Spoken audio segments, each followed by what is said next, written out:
Welcome to the Dental Marketing Guy show. I'm Justin, the Dental Marketing Guy, and today we have a guest who is going to help you with a very important topic. You might not want to talk about this topic every day, but HIPAA audits are here. They're here, and phase 1 and 2 audits, these are definitely something that you need to be prepared for. I'm definitely outside my scope here.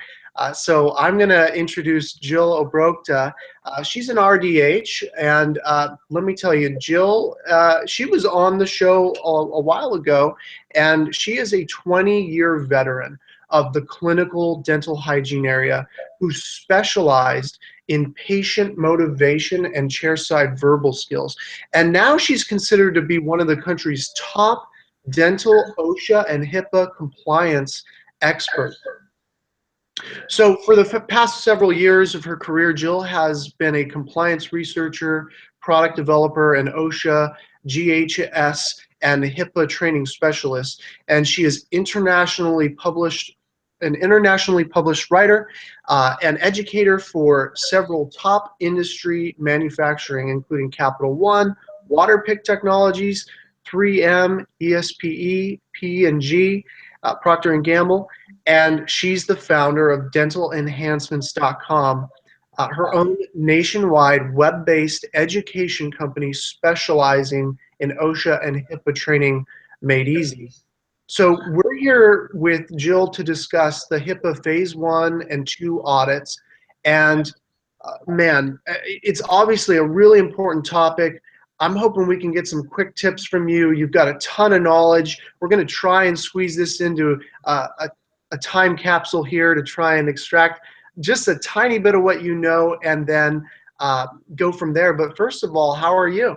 I'm doing awesome, Justin. It's so good to be back and visiting with you again. And, you know, whenever there's a HIPAA change, it's always good to get in touch with the Dental Marketing Guy and really let your audience know these new changes for HIPAA.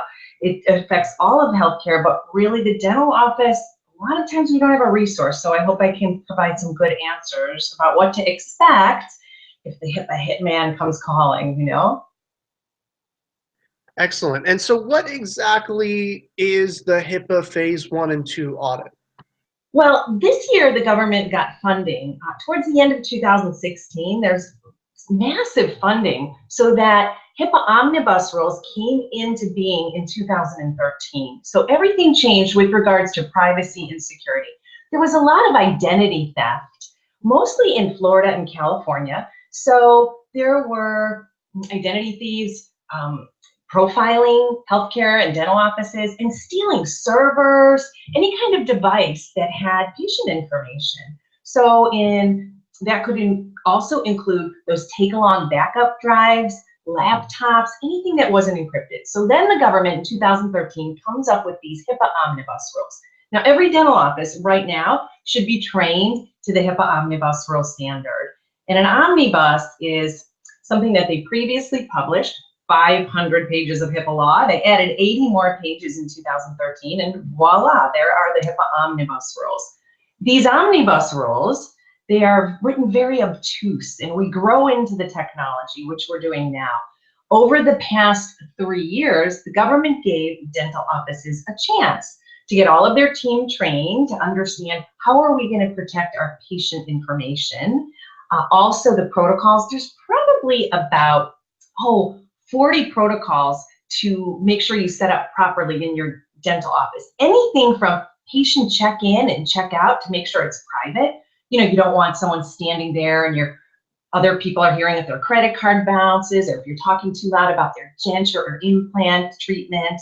People are savvy. Those savvy patients can go out and not only give you a bad report, let's say on Yelp, those are the patients that report you to HIPAA. So anything from your patient check-in, check-out to what you're doing with internet configuration, your email, outgoing email should be encrypted for protection. Even faxing, copy machines, and texting now are being scrutinized by HIPAA auditors. So now fast forward 2016, government gave us enough time to get savvy to these new HIPAA Omnibus rules. Protocols should be set up in the office. all forms in regards to HIPAA, patient treatment forms, employee certification that they've been trained, even business vendors have to pledge privacy. Now, the HIPAA auditors are coming to call to make sure all these protocols are in place. That's the phase 1, phase 2 audits. Phase 1, get this, the dentists get an email. So they're doing everything electronically. Now, how do they even know what email address to use or get?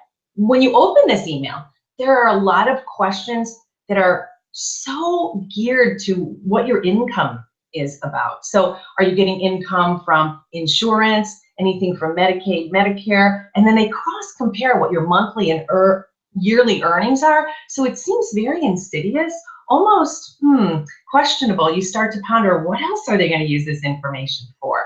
Now, if a dentist doesn't want to answer these questions, they're going to seek the information about your practice from public sources. They put you into the pool of the HIPAA audit pool, and you could be subject to, no matter if you participate in the phase 1 HIPAA email survey or not, you could be subject to put into a pool, and then you're subject to that phase 2 audit. Now in the phase 2 audit, that's when the HIPAA auditor comes to your dental office. Then they're going to be looking to see that your employees have all been trained to the HIPAA Omnibus rule standard, that protocols are in place, some of them we talked about, and that you're using about 8 new forms within the dental office. That's kind of the whole gist of HIPAA phase 1 and phase 2 audits. So it's important for the dental office to get prepared. Wow. Okay. So they're sending emails to, say, like the dentist's personal email or business email asking questions. And of course, if it was me, I'd say this probably spam. You know, like the government's not going to email me about HIPAA questions.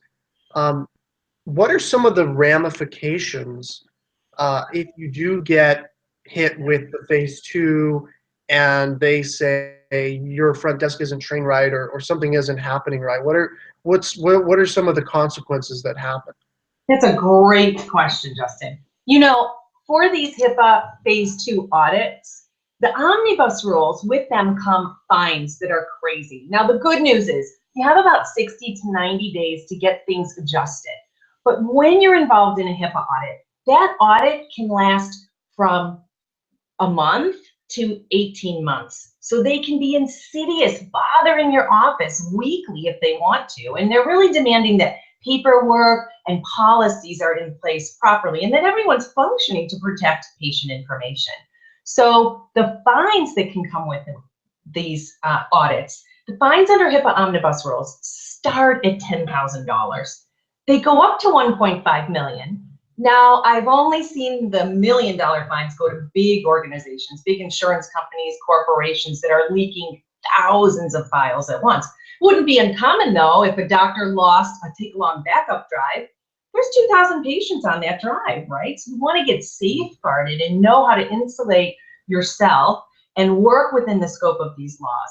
But who wants to go through an 18-month-long audit with a HIPAA hitman, right? And who wants to pay $10,000 fines or more? I have seen in a dental office fines that go up to $150,000. The number one favorite fine of a HIPAA auditor, 48% of the time, it's theft or loss of a device. So if someone is not attuned to, wow, what should we be doing with our laptops, or your server is out in the open, those take-along backup drives, I just really don't like those anymore. The new law says you should do your daily data backup off-site and encrypted. So we love a reliable cloud backup type system. Those are some of the things that a dentist should look for to avoid and avert any problems when the HIPAA auditor comes for the phase 2 audit. So do you have any specific recommendations? Obviously, dentists could contact you for further advice. And I know you've got some content out there on your website. But as far as like specific tips, like when you say cloud-based encrypted server, I'm envisioning a lot of dentists saying like, okay, sounds great, but where do I sign up? Right. You know, each of our clients, we customize a HIPAA report. So when they're working with us, we have this pretty cool module. You get a HIPAA complete package, a manual, a training video, all the forms ready to use. But don't you hate when you get a package and you're like, oh my God, how am I going to fill in this manual? How am I going to study the forms? Life's happening, dentistry's happening. So in our package, we schedule 30 to 60 minutes of dedicated time with one of our HIPAA coaches. By the way, all of our coaches are all former dental professionals, so they know the dental workplace. And they streamline all of this and they just kind of rock it out, get it in place quickly. So tips that you'll need to do. You're going to need to look at your computers, make sure they're encrypted to the right standard. Many times we talk and interface hand in hand with your IT tech. We can also discover if your IT tech isn't quite as knowledgeable in these HIPAA Omnibus rules, so we have resources for IT techs that only specialize in dental and medical offices. Then we'll look at outgoing email encryption. Do you have to encrypt your email? No, but to have an email verification program, oh my gosh, you're not in the business of verifying every email. So it's better to go with a reliable email encryption service. And then depending on the doc's budget, we can do something for $8 to $12 a month. Well, we don't do it, but we can refer you to a reliable service. Some offices want to go really high power on their protection of their emails. So we can also refer $25, $30 a month for encryption. Now, faxes are the new hot thing in HIPAA. So you want to make sure your fax machine is either fax to email encrypted, some kind of a protection. Everything that might be a stumbling point for that dental office, we definitely will give them a referral source, someone reliable that's an affiliate or someone that we've known over the course of the years where they're not going to stumble into more trouble. That's the problem. Sometimes you'll work with the company and then you think you're going down the right path, but you don't know if they're reliable. And in the long run, you want to be sure that as you're getting educated, you choose the right resources. So as we work with the team, we'll customize a report, see what their needs are, and then provide on an emailed report who they can call for resource. Sometimes there's even discounts that'll apply too, which is great. Excellent. Okay. Okay. And I can definitely relate when you say the IT guy might not know about HIPAA. I know I've worked with web developers, web designers, and just the smallest little tweak in their process can make a difference in SEO. Just, hey, why don't you put this one code in there? Have you ever thought about doing this? And it's really incredible how working with different professionals and kind of busting out of those cubicles and just getting everyone communicating can really change things. I talk about this in my upcoming book from a marketing perspective, but I could definitely see how HIPAA would be no different, where if you've got a HIPAA expert, don't just leave them in the corner all by themselves. Let them talk with the team. Let them talk with the IT guy, the web developer, whoever might be in charge of different in marketing, we call them silos. I don't know if that term makes sense to dentists, but basically these cubicles where nobody talks to each other, and it's a really bizarre thing from a marketing standpoint, which it seems like it is from a HIPAA standpoint too, because if you've got information to glean from an IT guy and he's needs education from you, of course you should be communicating, and so I love that you're saying that, Justin. That makes so much sense because you're right. If you don't share the information with each of these areas of expertise, especially when it comes to SEO, that's a niche, right? So we have a niche, we're trainers for HIPAA, but we have to talk to the IT person, the SEO person, the web developer. For instance, if a doctor thinks, wow, it's such a nice convenience to put patient forms up online, that's cool. Just don't get them emailed back.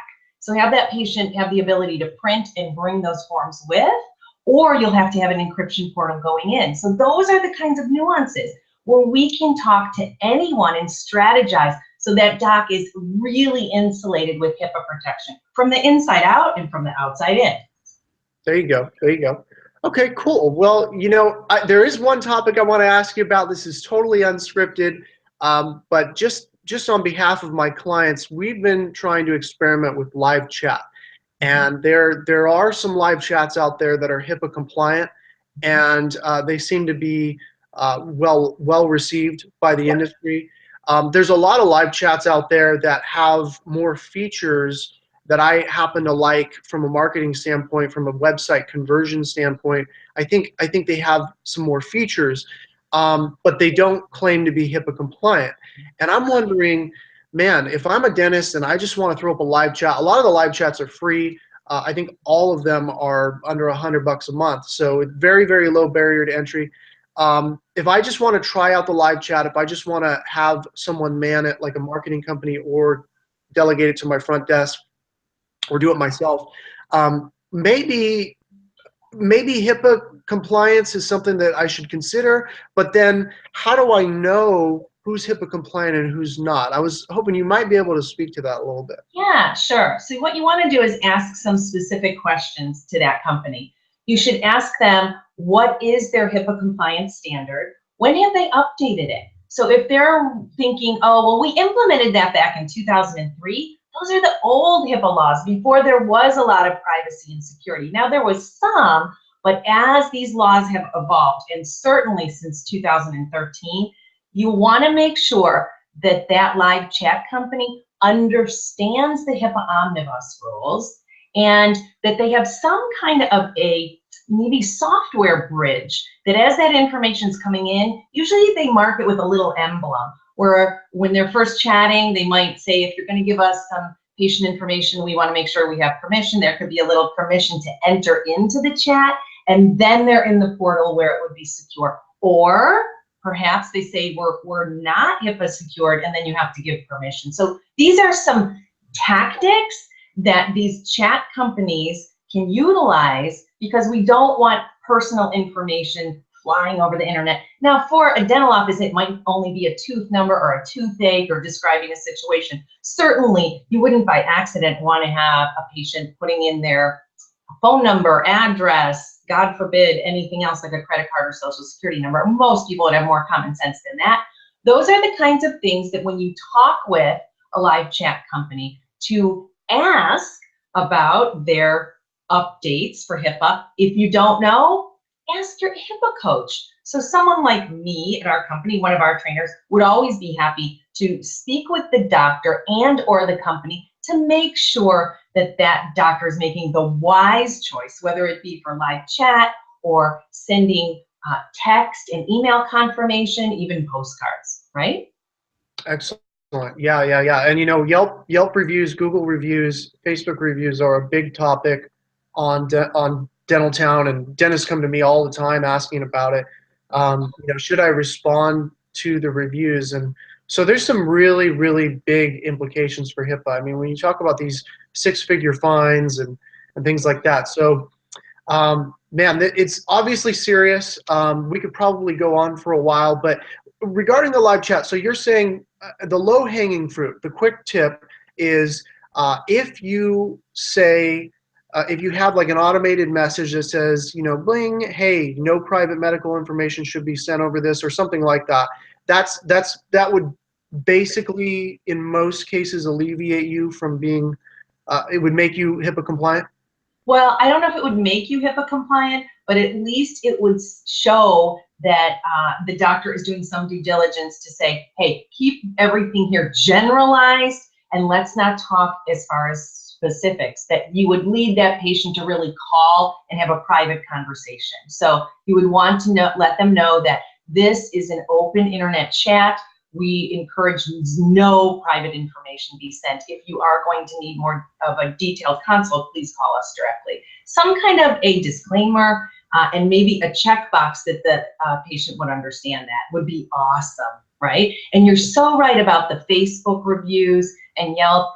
There is a great resource for your listeners, Justin. It's called HIPAA Journal, HIPAAjournal.com. These guys are IT geeks that love HIPAA. They really specialize in it. And they go every single day and they're putting up and posting the most common HIPAA nightmares. Most dentists think nothing's going to happen to me. I'm just a dentist. You would be surprised, from dentists to small healthcare practitioners. They put up the story of what happened, what the current fine is. One dentist responded, he couldn't help it. The patient had put up a really bad Yelp review. He couldn't stand it. He put more detail than he should have about the tooth number and the situation. huge HIPAA fine. I think it was about $70,000. So refrain. My advice for bad HIPAA reviews: get patients that you know and like to put good reviews up so you bury the bad review, or call the company and say, hey, this is kind of a obscure, crazy situation. Sometimes they'll help you out by pulling that down if you've had a lot of good reviews or you're a good customer in some regards. So there are different remedies, but don't get keyboard happy and start responding. That's the worst thing you can do if you have a bad review. Get good reviews up there to bury the bad one. Excellent. Yeah. Well, thank you very much. That's a great resource. We'll put a link for that on the Dental Marketing Guide blog. And thank you very much, Jill, for coming on. Hey, it's my pleasure. Anytime. And if your viewers and listeners need any additional help, my team is just thrilled to help you speak privately about your HIPAA needs. So just give us a call, and we're at dentalenhancements.com. And you can send a message via our website or just call us. We're here anytime, 24/7. Justin, it's always great to talk to you. I'm so appreciative, my friend. Until the next time, you need any help, you give me a shot yourself, okay? Excellent. Thanks a lot, Justin. Thank you, Jill. All right. And thank you for listening to the Dental Marketing Guy Show.